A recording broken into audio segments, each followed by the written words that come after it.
Assalamualaikum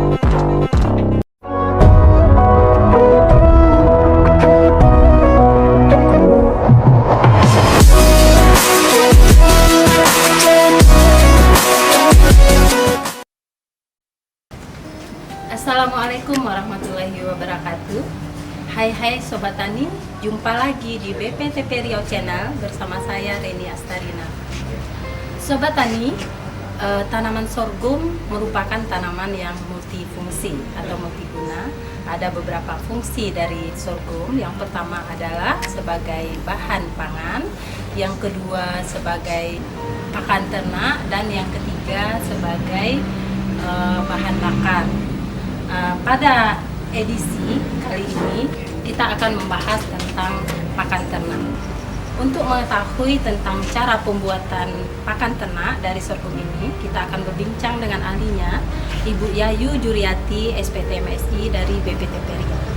Assalamualaikum Bu Yayu. Waalaikumsalam Bu Reni. Gimana kabar Ibu, Bu? Alhamdulillah baik.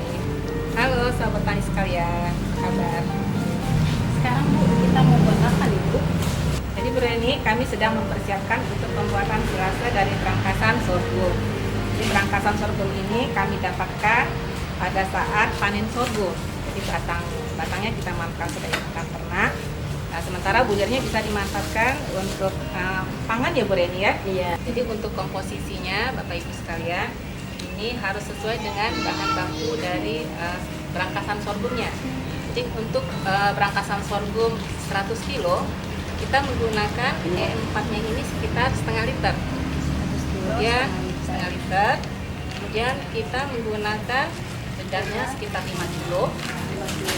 Kemudian kita menggunakan gula merah atau molasisnya sekitar setengah kilo. Kemudian garamnya sekitar 1/4 kilo. Dan mineral untuk ternaknya sekitar 1/4 kilo. Ini nanti semua bahan ini kita campurkan dan kita taburkan di bahan bakunya ini, bahan sorghumnya, dan dipadatkan dan kita peram selama 1 hari. Mungkin nanti bisa dibantu kawan-kawan ya untuk prakteknya.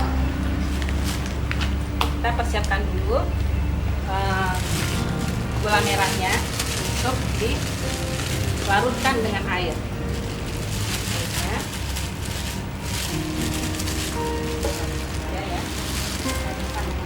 Jadi untuk airnya ini Bu Reni, kita perkirakan hingga kadar air dari bahan baku silase ini sekitar 50% Bu Reni.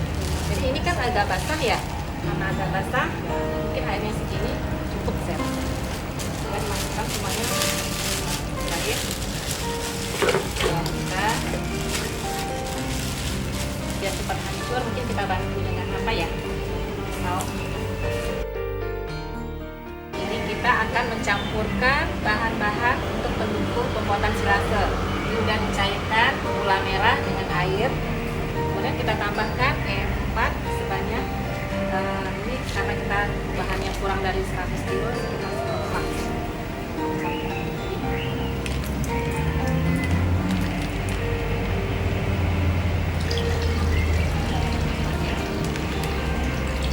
Kemudian kita campurkan garam.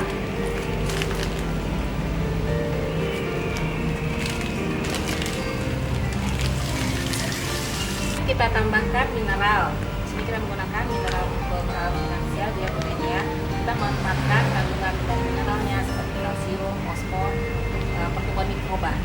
Ini kita menggunakannya sekitar seperlama.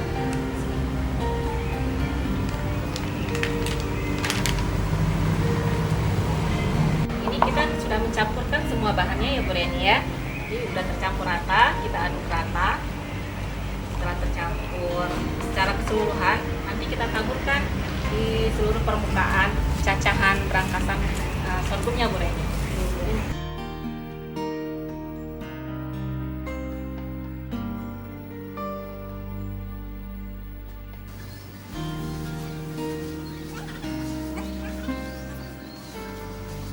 Nah Bu Yayu, setelah bahan tercampur, pelakuan selanjutnya apalagi Ibu? Jadi Bu Reni, setelah kita mencacah dan mencampurkan dengan bahan pendukungnya, itu kita menyimpannya di dalam tempat yang tertutup. Di sini kita menggunakan drum ya Bu Reni ya. Iya. Jadi kita masukkan semua bahan-bahan ke dalam drum ini dalam keadaan padat. Jadi kita memfermentasinya dalam keadaan anaerob. Artinya jangan sampai ada udara di dalam drum ini, biar prosesnya itu bisa berjalan dengan baik. Jadi kita masukkan aja ya, minta tolong sama Pak Taim sama Pak Indra.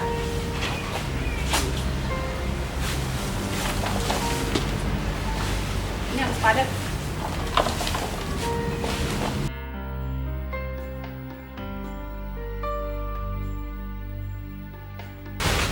Sambil ini dipadatkan, Bu Yayu, kita mau tahu juga, Sobat Tani mau tahu berapa lama nih Bu penyimpanannya sehingga pakan kita ini siap untuk diberikan ke ternak kita. Nanti setelah kita memasukkan semuanya ke dalam drum ini, Bu Reni, kita akan menfermentasi semua bahan sorghum ini selama 21 hari dalam kondisi tertutup rapat ya. Jadi betul-betul tidak ada udara yang masuk. Kemudian setelah 21 hari nanti ini sudah menjadi silase. Diharapkan dengan proses yang kita buat tadi itu bisa terbentuk silase yang sesuai dengan kriteria yang kita harapkan Bu Reni. Jadi kadang-kadang ada juga yang prosesnya tidak berhasil Bu Reni. Jika kita membuat silasenya ini tidak sesuai dengan prosedur yang sudah kita praktekkan tadi.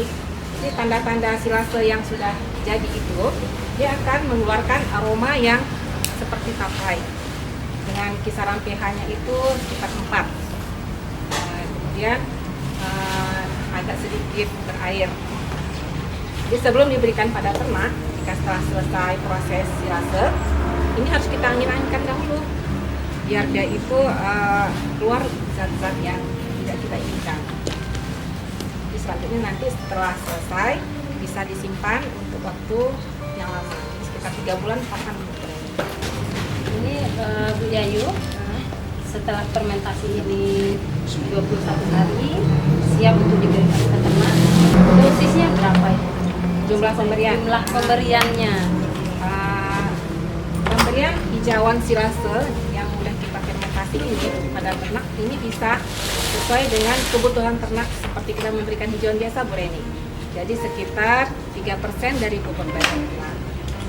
3% dari bobot badan ternak Dalam membantu bahan kering. Jadi kalau misalnya bobot sapinya ada sekitar 200 kilo, kita bisa menggunakan sekitar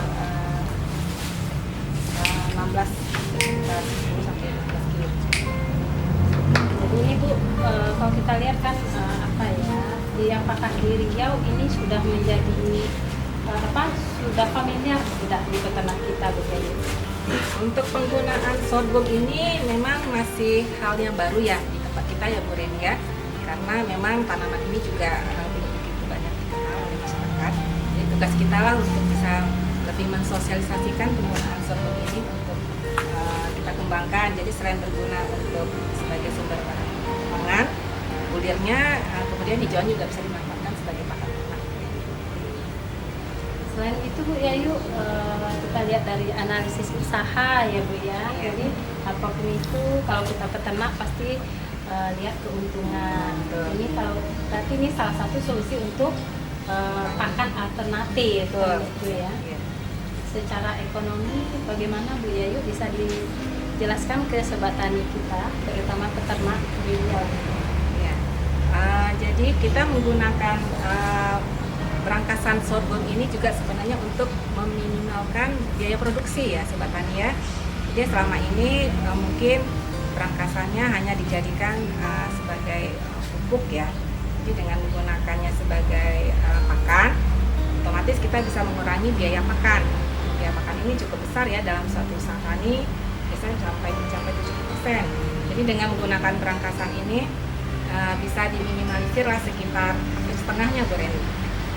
Jadi mungkin itu potensi yang cukup besar ya bisa kita kembangkan gitu. Jadi nggak perlu lagi petani mengeluarkan biaya tambahan, biaya makan, memanfaatkan biomasa dari sorghum. Karena sorghum ini juga termasuk tanaman yang multiguna ya, tidak hanya kulirnya, tapi semua bagiannya bisa kita manfaatkan. Terima kasih Bu Yayu atas penjelasan dan pencerahannya. Semoga ini bisa membuka wawasan Sobat Tani di rumah. Yang pastinya Sobat Tani akan sangat tertarik ini Bu Yayu untuk memanfaatkan rangkas sorghum ini yang biasa mungkin dibuang. Nah, ini bisa jadi sangat bernilai ekonomis gitu. Demikianlah video kali ini. Saya Reni Astarina bersama Yayu Juriati. Semoga bermanfaat bagi kita semua. Wassalamualaikum warahmatullahi wabarakatuh. Waalaikumsalam. Sampai jumpa. Sampai jumpa.